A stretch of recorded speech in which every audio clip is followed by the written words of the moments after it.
भवानी सिंह महावीर चक्र। बहुत कम लोग जानते हैं कि वो एक कमांडो थे। वो आराम से महलों में रह सकते थे, पोलो खेल सकते थे, पार्टियां अटेंड कर सकते थे। महावीर चक्र ब्रिगेडियर महाराजा सवाई भवानी सिंह। आज हम एक ऐसे शख्स की असाधारण कहानी में गोता लगाएंगे जो पैदा तो एक राजकुमार के तौर पर हुए, लेकिन उन्होंने चुना एक सिपाही का रास्ता। उनका जन्म 22 अक्टूबर 1931 को महाराजा सवाई मान सिंह द्वितीय और महारानी मरुधर कंवर के घर हुआ था, जो जयपुर के आखिरी आधिकारिक महाराजा थे।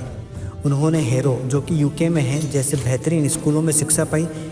स्कूली शिक्षा पूरी करने के बाद उन्होंने जयपुर के सिंहासन के आराम को छोड़कर मात्र 20 वर्ष की आयु में मातृभूमि की सेवा का दृढ़ संकल्प लिया और 1951 में भारतीय सेना में शामिल हो गए और 3rd कैवलरी में शानदार सेवा दी। फिर प्रेस्टिजियस प्रेसिडेंट बॉडीगार्ड के लिए चुने गए और बाद में 10 पैरा कमांडो स्पेशल यूनिट के कमांडिंग ऑफिसर भी बने। 1971 के भारत पाक युद्ध ने उनकी शौर्य गाथा को अमर कर दिया। पश्चिमी मोर्चे पर 10 पैरा कमांडो बटालियन का नेतृत्व करते हुए उन्होंने दुश्मन के क्षेत्र में साहसी गहरी घुसपैठ के छापे मारे।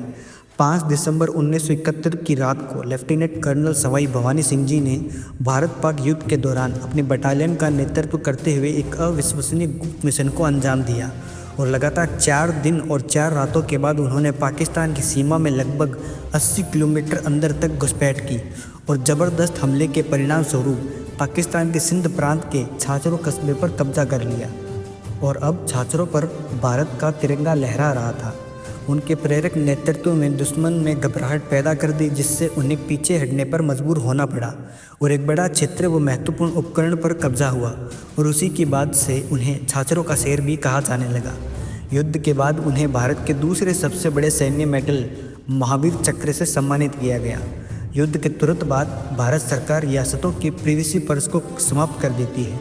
1971 में भले ही शाही खिताब और प्रिवेसी पर्स खत्म कर दिए गए, लेकिन महाराजा भवानी सिंह जी ने राष्ट्र की सेवा जारी रखी।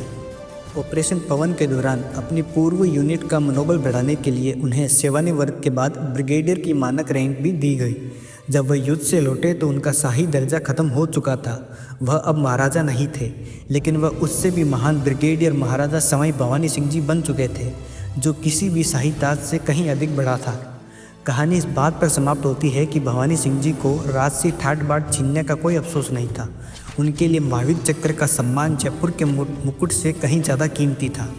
महाराजा भवानी सिंह जी ने हमें सिखाया कि सम्मान जन्म से नहीं मिलता, बल्कि अपने मातृभूमि के लिए बहादुरी से कमाया जाता है। और भी ऐसे ही प्रेरणादायक और अनसुनी कहानियाँ सुनने के लिए अनप्रोफेशनल पोइट पेज को फॉलो करें। जय हिंद।